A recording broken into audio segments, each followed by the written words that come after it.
بسم الله الرحمن الرحيم.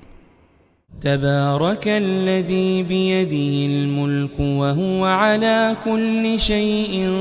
قدير، الذي خلق الموت والحياة ليبلوكم أيكم أحسن عملا، وهو العزيز الغفور، الذي خلق 7 سماوات طباقا، ما ترى في خلق الرحمن من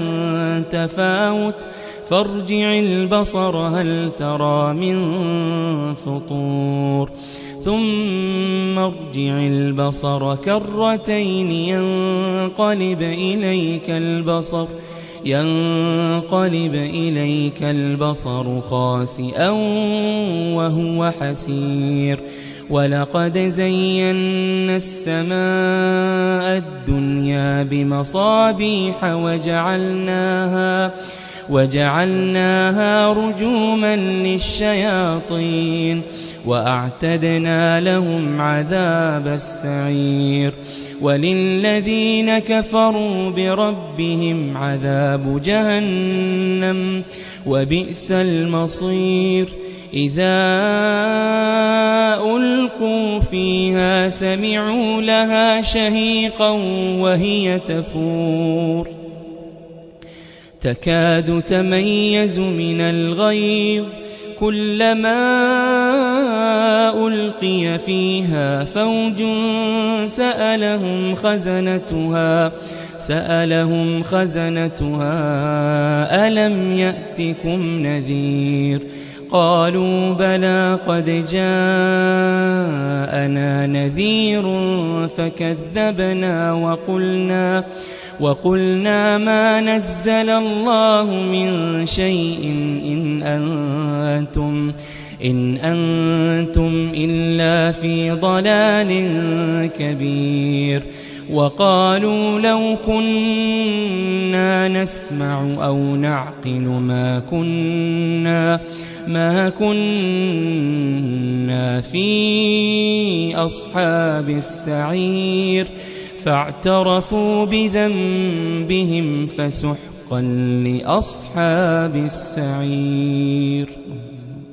إن الذين يخشون ربهم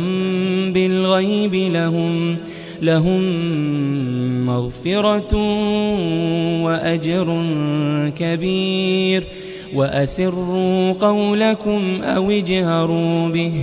إنه عليم بذات الصدور، ألا يعلم من خلق وهو اللطيف الخبير،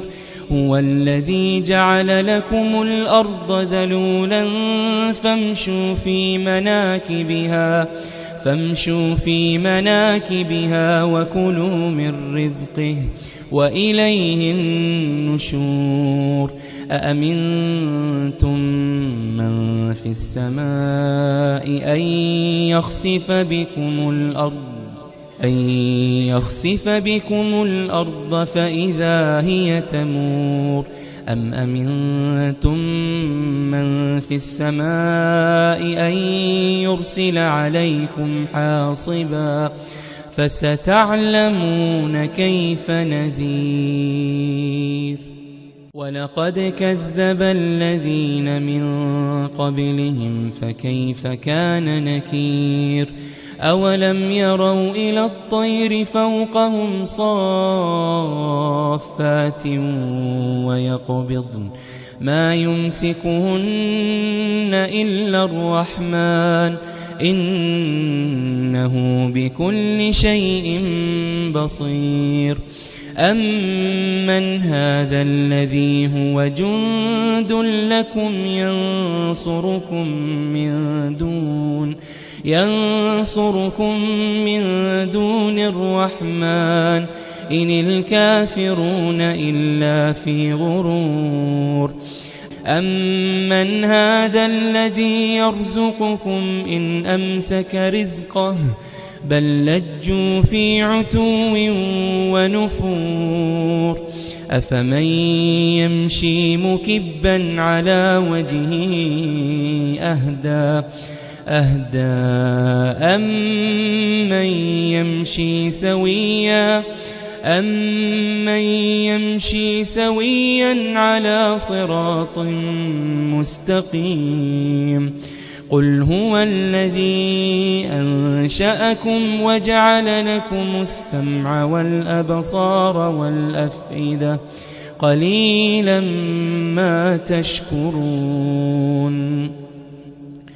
قل هو الذي ذرأكم في الأرض وإليه تحشرون ويقولون متى هذا الوعد إن كنتم صادقين قل إنما العلم عند الله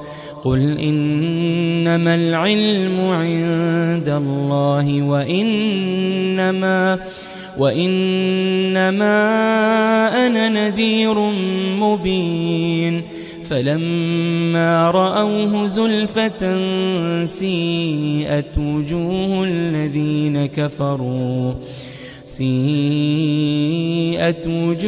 الذين كفروا وقيل هذا الذي كنتم به تدعون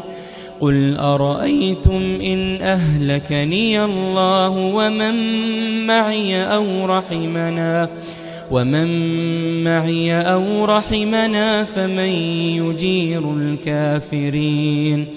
فمن يجير الكافرين من عذاب أليم قل هو الرحمن آمنا به وعليه توكلنا فستعلمون من هو في ضلال مبين قل أرأيتم إن أصبح ماؤكم غورا فمن يأتيكم بماء معين